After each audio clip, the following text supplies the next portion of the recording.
Welcome back into the Sean podcast. One more for the chamber for you. Sean, what you thinking? Man, we're talking about fantasy football. I am excited. It's coming up on fantasy football draft season. Probably one of the better times of the year. Really fun, really enjoyable. You know, my dream job, if I can share it with you, is or was, depending on how I feel, to be the general manager of a football team. Right, putting together that roster. The whole salary cap, like there's a lot of just intricacies there that make it really exciting for a nerd like me. I think it'd be really fun, but a good chance I'm not going to get there. So the closest I get is fantasy football season, and that's now. My dream job is to be the general manager of a rich person's fantasy football team.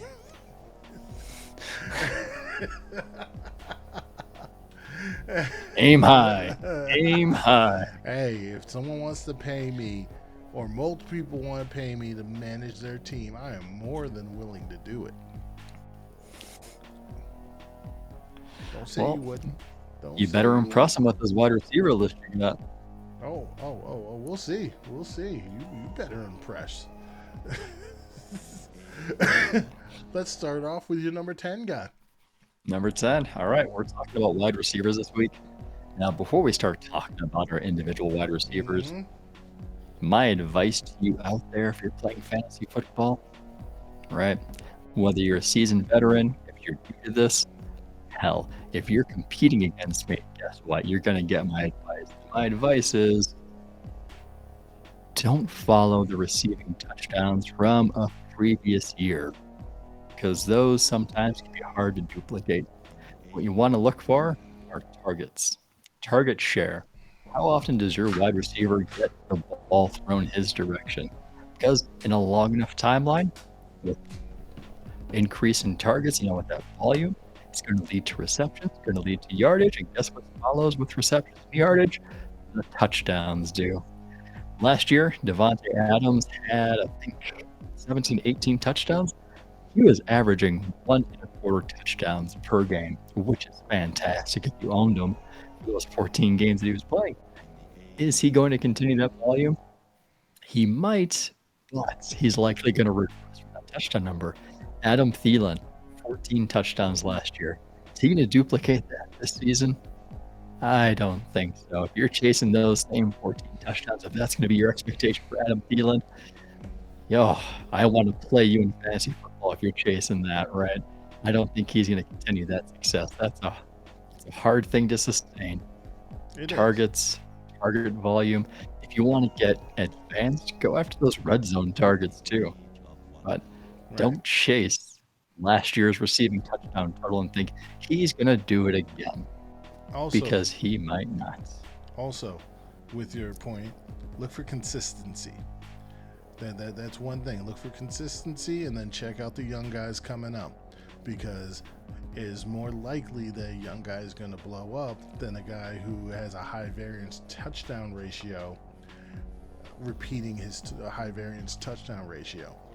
So that's why, just a little spoiler, we may have some younger guys on our list ready to break out. Because, let's be honest, in fantasy, it's probably about 40% skill, probably let's lower that, 30% skill, about 20% you having opponents that don't know what they're doing, and then 50% luck. Let's be honest, and you just got to get lucky guessing who's going to break out when. We've all had it happen, mastermind. I've done mastermind stuff. Sean's done mastermind stuff. It just depends on the year and the time. Anyways, without further ado, let's get to our top 10. Number 10. Ooh, name that's going to hurt me to say. Allen Robinson. Chicago Bears. I'm wearing a Packers shirt here, and here I am saying Chicago Bear is going to be my number 10 fantasy wide receiver. And this is standard league, redraft league. No points for receptions. What I like about Allen Robinson is that no matter who plays quarterback, he produces. Last year, 150 targets turned it into 100 receptions, 1,200 yards. He had 6 touchdowns. Can he repeat that? Yeah, I think so. I think he can even increase that touchdown amount this year. I don't think he's going to get just 6. I think it's going to increase. He's putting up consistent numbers no matter who's quarterback.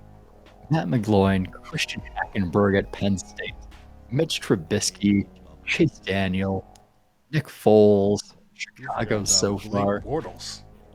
Oh yeah, Blake Bortles and Jackson, Chad Henne, right? All these quarterbacks, he's produced. Now, while Andy Dalton may have been disappointing last season, and you know that a little bit more, he may be disappointing last season. The sad thing is, what's sadly optimistic actually, is Dalton will be the best quarterback that Robinson has played with. Here's the thing we found out. Robinson's catching radius will help him with Dalton because that ball will be high and away. You'll see that high and away. Just ask AJ Green. Yep, CeeDee Lamb found that out. Give him the targets. Give him the targets. I will say he is a steady Eddie. So again, that consistency. Depending on the quarterback, we'll see how much Darnell Mooney can take away from Allen Robinson. Probably not as much as some people think. So we'll see how that goes. Go ahead, Sean. Oh, nope. Who's your number 10? My number 10 guy is a potential guy. I see him breaking out. This is Chase Claypool from the Pittsburgh Steelers. Ooh. And the reason why I see him breaking out is we see this with Pittsburgh constantly. Now, we saw it with Juju, we saw it with Antonio Brown, we saw it with Mike Wallace.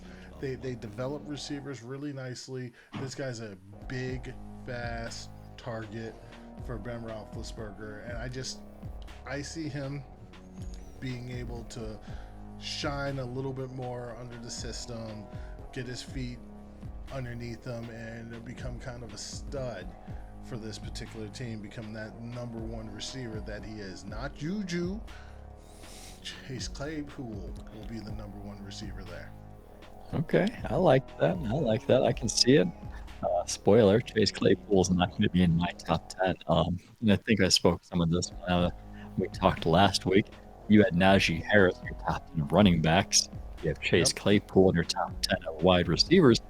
I don't see the Pittsburgh offense being productive enough to justify 2 people being in the top 10 of their respective positions.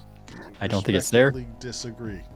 And that is perfectly fine. We'll see what Ben Roethlisberger's arm does this season. He doesn't have to do it. That's the thing with Claypool. He doesn't have to go downfield. Claypool can do that stuff that you believe Treylon Burks can do.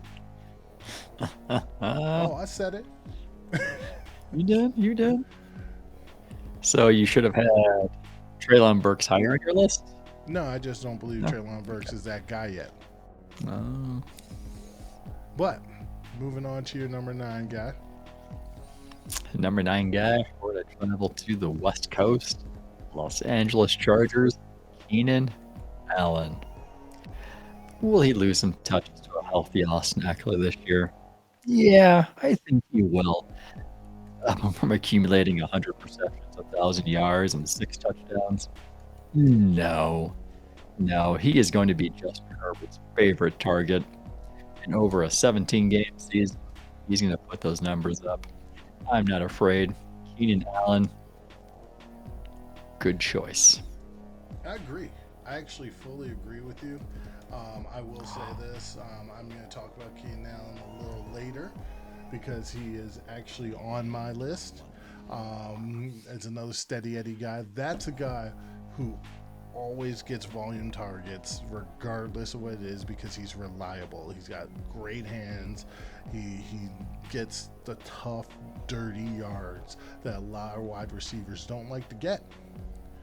But moving on to my number 9 guy. And yeah, going with more potential. I'm going to go take a rookie who Ooh, landed in a spot. Devante Smith. What? Who This landed is in a spot amazing. with a QB that already trusts him. Yes, I'm going with not Devonte Smith. I'm going with Jamar Chase of the Cincinnati Bengals because he landed with his quarterback who already has him as that trustworthy guy. So they already have that chemistry and rapport that Sean likes to believe makes a big deal with a receiver and a quarterback. So, It does. I think that might translate just a little bit. Ooh, considering Joe Burrow's coming off the injury, he's not at uh, full potential. Jamar Chase sat out an entire season. Now he's coming back. I mean, when was the last time that we saw Jamar Chase play football? The last time that we saw him play football was the national championship game with Joe Burrow. It's been well over a year since we've seen him in any game action. But these guys are Man, dogs. that is These guys that are is rich. dogs. Oh, I get These, that. these, It's still these, rich. no, these guys are dogs. Yeah. They're going to step in. I just saw this recently.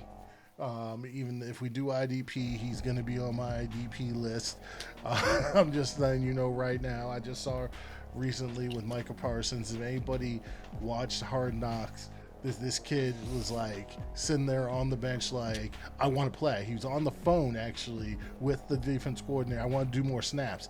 Leighton Vander Esch had to tell him, like, bud, you can't make every play on your own. He's like, so what? Well, we got to sit here for like 9 hours? And Leighton Vander Esch looks over at him. He's like, this is preseason. So, yeah, I mean, I think these guys also, from what I've heard from Joe Burrow, from what I've heard from Jamar Chase, these are also some dogs with that attitude, that alpha attitude, where I'm gonna come in. I don't think that Jamar Chase sat down and started eating cheeseburgers the whole time when he was off. I'm sure he was working out, getting himself ready. I don't know. We'll see. We'll see how it goes. We'll see. Anyways, on to your number 8 guy. My number 8 guy is going to be another division rival. This time it's Justin Jefferson from the Minnesota Vikings. Will his production take a step back this year? Yeah. I'm not expecting him to get 1,400 yards this season. Is it going to be a sophomore slump? No. I don't think it's going to be a slump. I think the skills are there. I think everything is there to be successful. What may be different is Minnesota's defense last year. Now, if you remember the whole Mike Zimmer era, they've had one of the better defenses in football for 6, 7 of the past years. It's been really successful. Last year, the defense was among one of the worst in the league. What happens when your defense is bad? Your offense needs to put more points on the board. You're playing from behind. Kirk Cousins has to throw more. And Justin Jefferson certainly benefited from that. So did Adam Thielen, came through with 14 touchdowns. That's not being repeated either. So the skills there, he can do it. He's not going to get 1,400 yards, right? But he's still going to be productive. He is going to be the better fantasy player when you're looking at Jefferson and Thielen. It's going to be Jefferson. I expect their defense to perform better this year, which means their offense won't have to throw as much, but Justin Jefferson still getting hits. All right, my number 8 guy. I'm not going to talk about Justin Jefferson right now. That should just give you a hint of what's going on. My number 8 guy is Keenan Allen. Again, I said Steady Eddie. He is like literally the epitome of Steady Eddie. He gets his targets. He's a high volume guy, but he makes the best out of all those targets. I'm just going to leave that at that, because we're going to move on and keep this thing going, and I've already really talked about Keenan Allen a little bit earlier. So, all right, my number 7 guy. Yeah, let's go to your number 7 guy. Number 7, Seattle Seahawks, DK Metcalf. Now, what worries me? Yeah, we can. What worries me about Metcalf is not skill, it's not ability. It's Pete Carroll and his desire strong desire to establish the running game, which is going to take touches and targets away from Metcalf. New offensive coordinator in there. I really think this year they're going to implement more of the run game, take pressure off Russell Wilson. Now, while Metcalf put up strong numbers last season, the final 8 games stand out to me. Right? Over the final 8 games of the regular season, Metcalf exceeded 85 receiving yards just one time. That was against Philadelphia. And then he was held under 50 yards on 4 separate occasions. 3 of those came against division foes. And you're thinking those are teams he's playing twice per year. So for me, DK Metcalf was a little bit of that wild card. I could see him even being higher than number 7. I can also see him dropping to 15, 20 range, depending on what that Seattle offense looks like. And we can't forget about his running mate, Tyler Lockett, on the outside, too. We can't forget about him. There's targets that need to be shared. But what I like about DK is he gets touchdowns. But don't chase those. So here's my thing. Here's my thing. I think teams figured out DK late in the year. And I think that's what supports your numbers there. I think they figured out, okay, let's put the safety over top. Let's have the corner there, so they kind of mirrored him there, and it kind of like they create kind of a shell for DK and for Tyler Lockett, and that's what made Russell have the issues. They instead of blitzing Russell, they created the shell. They kept guys back. And the problem that happens with DK, which we need the offensive coordinator to adjust to, we need Russell Wilson to adjust to here. Russell, take what's given to you. Let's get some intermediate routes out there. Let's pull those guys up so you can get those deep shots. But Russell loves that deep shot a lot. The Seattle Seahawks like that deep shot a lot. And that's the thing. Right. DK was feasting on it earlier. But when teams started doing that deep shell against them, Russell started holding the ball. And then he started running around doing this Houdini thing, but nobody was getting open because everybody's going deep. So it's like bowling. It's like bowling. If you throw a strike, you just go up there one time. You don't have to worry about the spare. You just throw it once, you sit back down. That's what Russell Wilson goes. They were getting too many. Was it like gutter balls? Not 9. Was it something splits? Oh, 7-10 split. Yeah, 7-10 splits. And I mean, those aren't as easy to get. The offense will still be productive. DK will still get some numbers, but like you saw, they did limit. So now they have to expand the offense. They have to ask DK to do things that may not be as much in his comfort zone, and we have to see how that works out. We will. Who do you have at number 7? My number 7 guy, we've already talked about.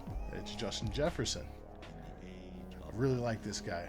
I really, really like this guy. If you've ever listened to us, you know I like Justin Jefferson. You know that I've poo-pooed on the Eagles for not drafting Justin Jefferson. You've poo-pooed on the Eagles because you didn't want him in your division. But if there's one guy, I see a changing of the guard here. Adam Thielen's getting older. Yeah, he still has some ability, but Justin Jefferson started coming into his own. I know Kirk Cousins has a lot to do with trusting receivers. That's why he went to Thielen more last year. But as the trust develops more, Justin Jefferson will get a bigger role in this offense. He's more talented than Adam Thielen. It's just what it is. Yes, he may not get the same numbers, exactly what Sean was talking about, but I actually see him getting a lot of those touchdowns that Thielen had, that Sean said Thielen isn't going to get this year. I actually see those going to Justin Jefferson. And that's a projection on my part. And this is what we do. Amateur opinions, folks. Amateur opinions. But still. Ooh, all right, my number 6 guy. Have multiple championships under our belts. So we may be amateurs, but we're kind of pros too in this regard. We're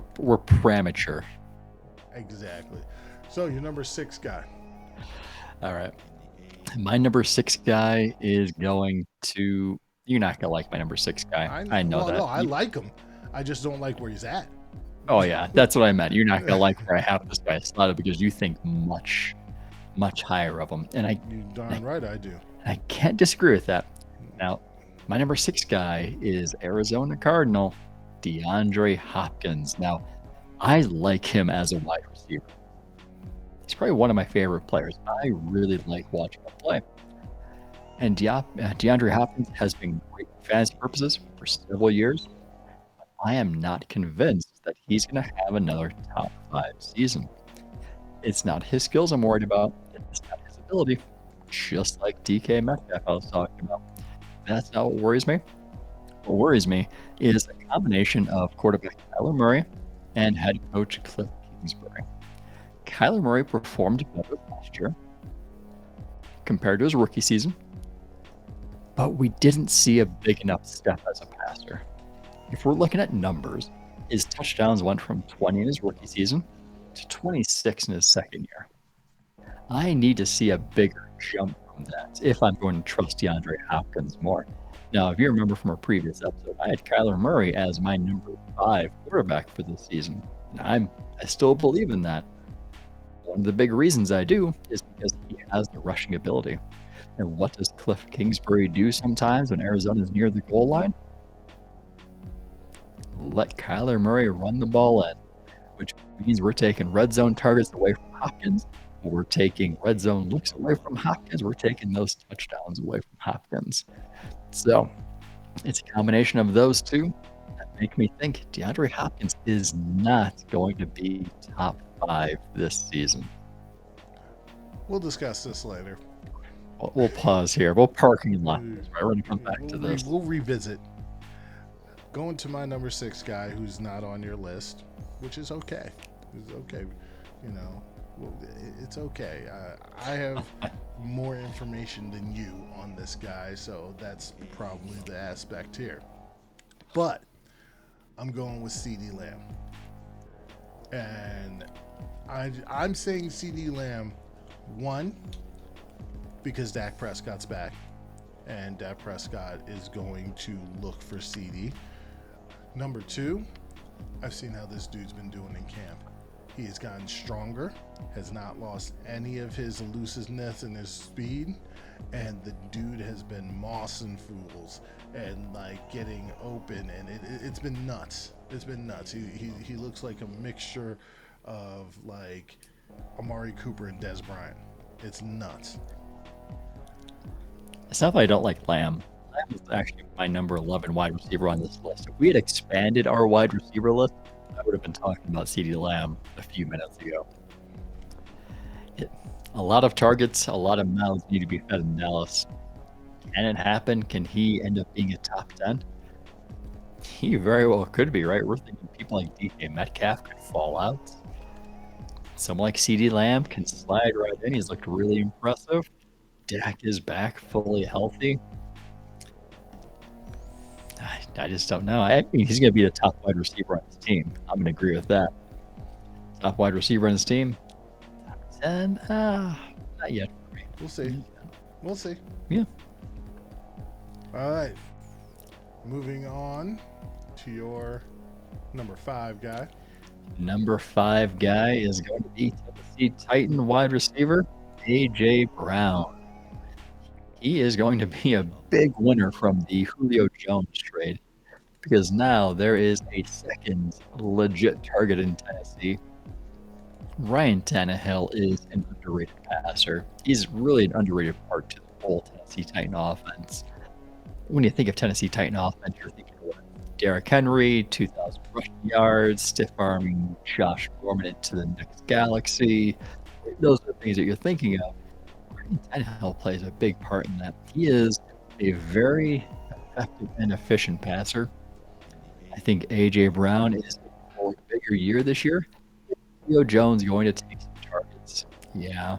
But you know what else Julio Jones is going to take? Attention from the defense. So defense can be forced to choose. You know, we can't double team both of them. That means we're committing 4 people to these 2 players. Who do we focus on?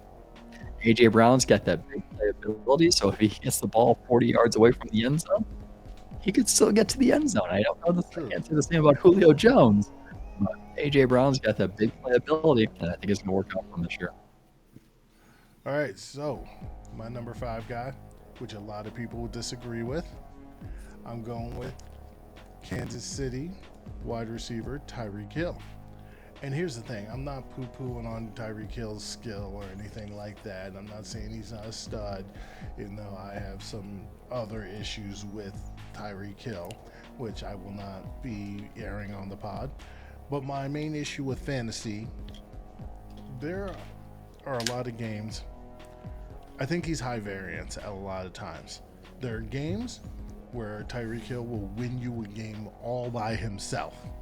It'll literally be Tyreek Hill getting you like 200 yards and 3 touchdowns.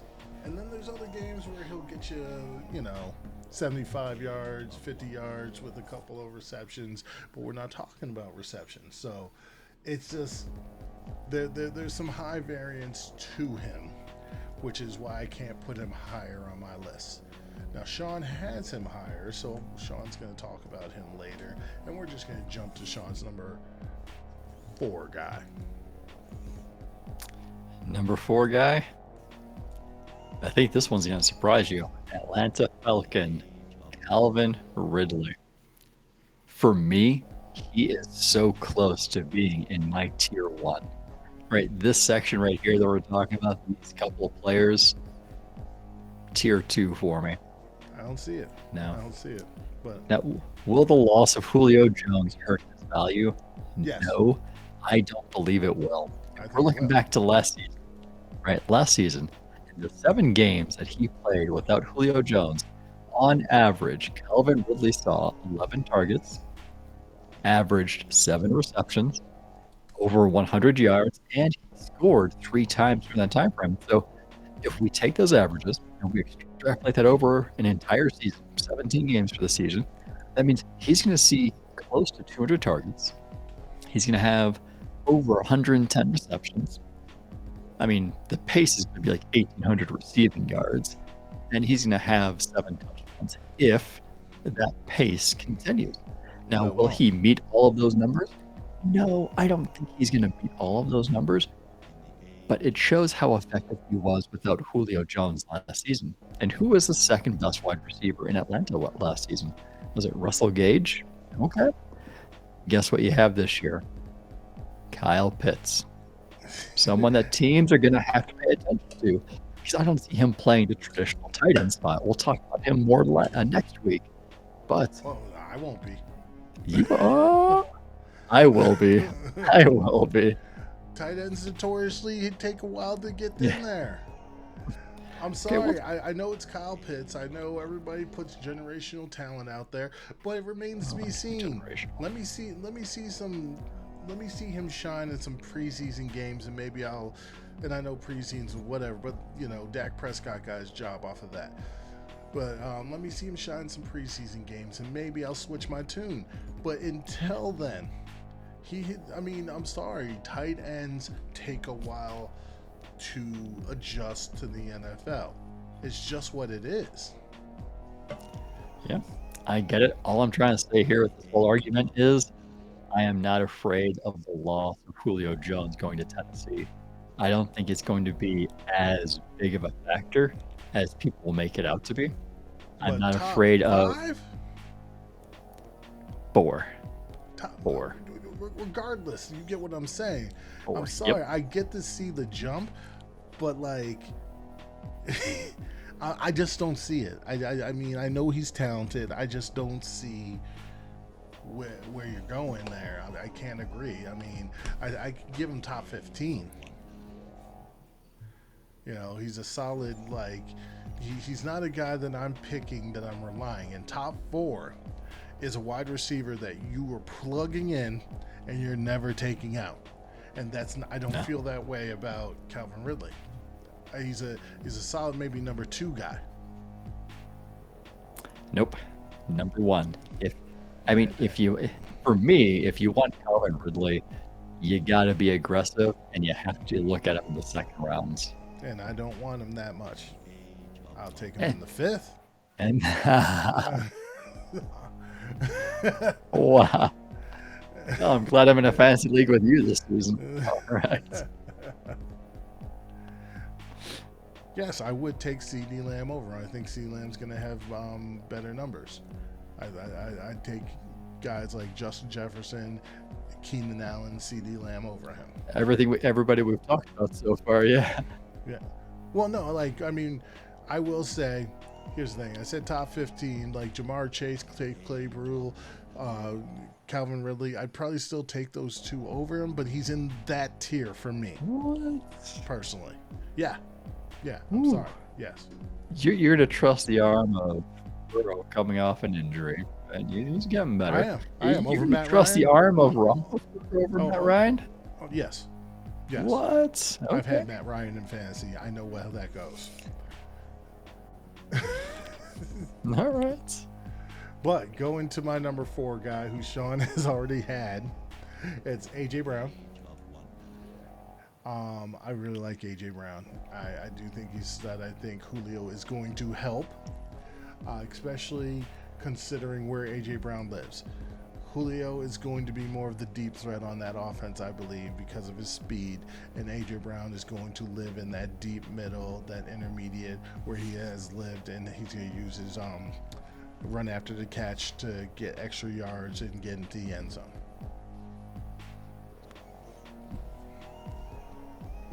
Any thoughts on my thoughts on AJ Brown, or is that just everything you thought too? I already gave my blurb.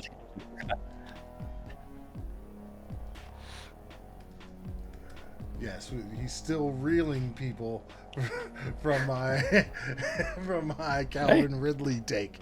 I gave my thoughts on AJ Brown. He's my number 5 guy. I gave my thoughts on him. Let's go to number 3. Oddly enough, believe it or not, somehow this worked out that we both have the same number 3 wide receiver. Yes. Now for me, this begins my tier 1 of wide receivers. And what do my top 3 guys have in common? They all have explosive offenses. They all have special quarterbacks getting them the ball. And they didn't experience much change on the offensive side of the ball. So they have a lot of consistency. I'll give you the third one. Yeah. Now, last year, Stephon Diggs averaged a little over 10 targets per game, which resulted in nearly 100 yards per game based on about an average of 8 receptions. Now, I don't see that volume changing much. Assuming nothing happens to Josh Allen and he keeps slinging it, I think Stephon Diggs is going to get his. I am really high on Stephon Diggs this year. All I'm going to say about, I'm probably going to say a lot more. But the main thing I'm going to say about Stephon Diggs is Josh Allen owes him money. Maybe some of that 150 guaranteed. Because he wouldn't get in that without Stephon Diggs there. I'm just telling you right now. Now, the area that Stephon Diggs shined the most, and big players come up with big games, was the fantasy football playoffs. He was good the whole year, but down the stretch, when it got late in the year, is when he showed his best stuff. Some of these guys on this list, like we were talking about, like DK, kind of tapered off at the end of the year. Stephon showed his best work later in the year when you definitely need it. Now, moving on, because I don't think we need to praise Stephon anymore. We are speaking to Josh Allen, though. Give him some of that money. Because here's the thing, Josh Allen, great for fantasy. It's just he still has limitations that I think need to be overcome. I understand Buffalo giving money. The dude has given their franchise that breath of fresh air. But there are certain limitations which he needs to get better at. And I'm sure he will. It's just he needs to keep that ascension. Moving on, though. Who's your number 2 guy? All right, my number 2 guy, Kansas City wide receiver Tyreek Hill. While he's not going to have the same volume of targets as the other guys in my top 3 are going to have, Tyreek Hill is, in my opinion, without a doubt, the best deep threats in the NFL. Yes, I agree Now, with that. now, as Sean was mentioning before, what kind of sits with me though, is like in the back of my mind is that variance. Some days he'll get you 200 yards. Some days he'll catch 3 for 20 yards.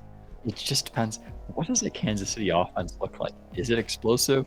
Yes. Could Tyreek Hill, is he going to put up top 5 numbers? Yes. Are you going to see top 5 production each and every week? Let me ask you a No. question. Let me ask you a different question. Who's the top receiver in that offense? Consistent wise, Yeah. Travis Kelce. Thank you. Thank you. Yeah. There's no argument there. Yeah. Absolutely. But when you get the ball in Tyreek's hands, I get it. I get it. that Talented. 5-yard dig can turn into a 95-yard touchdown. I get it. I really do. The potential of what he can do, but it's not always going to happen.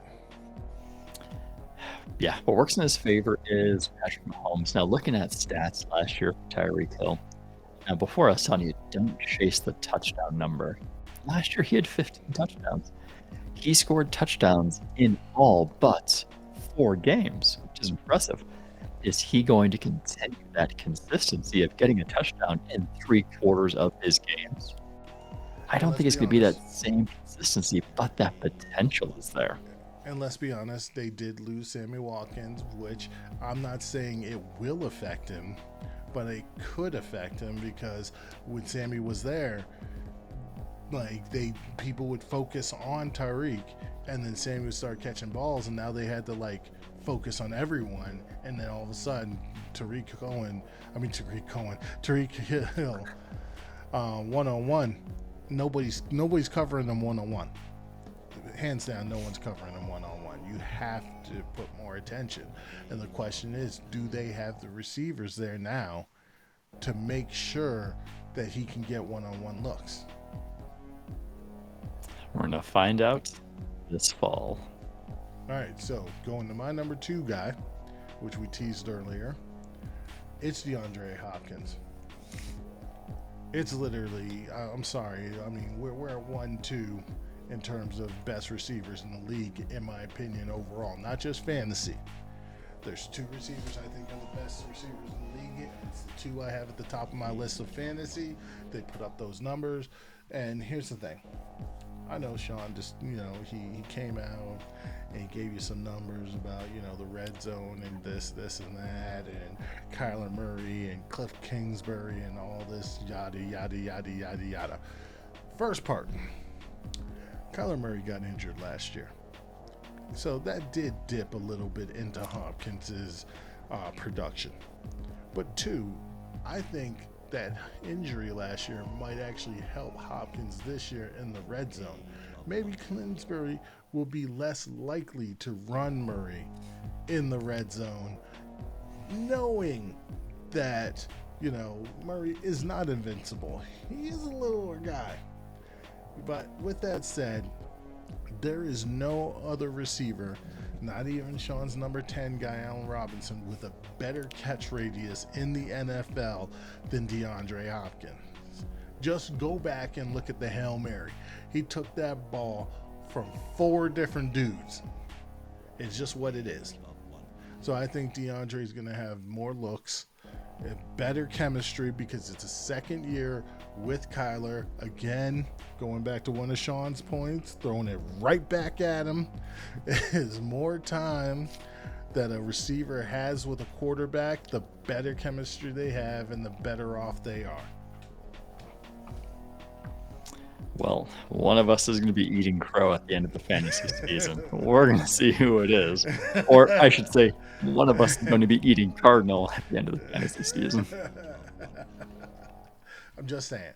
But that being said, we both do have the number 1 receiver, the same number 1 receiver. It is Green Bay Packers wide receiver Devante Adams, and I'm gonna leave it to Sean to actually speak about Adams. Go ahead, take some time, do your thing. This is your boy. I'm stepping back. Devante Adams. Here's the scenario that's playing in my mind. Aaron Rodgers is angry this season, right? He's going to play angry. It's likely his last season in Green Bay. Aaron Rodgers wants Devante Adams to get paid like the number one receiver he deserves to be paid as. Devante wants himself too. Aaron Rodgers is going to make sure that there is no doubt in anybody's mind who the number one wide receiver in the NFL is this year. It is going to be Devante Adams. You are going to have to pay a handsome price to get him. You may have to reach at the end of round 1 to get him. Certainly round 2. He should not escape round 2 in a standard draft. You're going to have to dig deep in these pockets. Last year was phenomenal for him. He put up such great numbers. Take away the touchdowns, right? Forget how many touchdowns he had. That target share. Because trust is big for Aaron Rodgers. Yeah, we got Randall Cobb coming up. Is it really going to eat into Devante Adams' target share? No, not a whole lot. Robert Tonyan's coming back. Is that going to eat more into his share? No. Devante Adams is clearly Aaron Rodgers' favorite target, and it's going to duplicate this season. We're going to see the same thing. We're going to see the targets. We're going to see the receptions, the yardage. Will the touchdowns be there? Will he be averaging 1.25 touchdowns per game this season? I expect a regression in the touchdown number, but targets, receptions, yards, that should be pretty similar. Now, all I'll say is I actually think Randall Cobb will be a help to Devante Adams, because even though Adams was still stud last year, even being the guy doing it all, now you have someone else who Rodgers not only trusts, but Rodgers knows we know is gonna catch the ball. So now defenses are gonna have to take account. If defense has to take account, they can't put as much focus on Devante Adams. If they can't put as much focus on Devante Adams, he gonna feast. Yeah, that's a great point that you bring up. Is Devante Adams did all of this last year by himself. Teams knew he was the number 1 receiving option. Teams knew he was the number 2 receiving option, number 3 receiving option. Yeah. They knew he was going to be the only wide receiver that's going to be primarily targeted by Aaron Rodgers, and couldn't do anything to stop him. All right. He had a total of 149 targets last year. That's missing 2 games.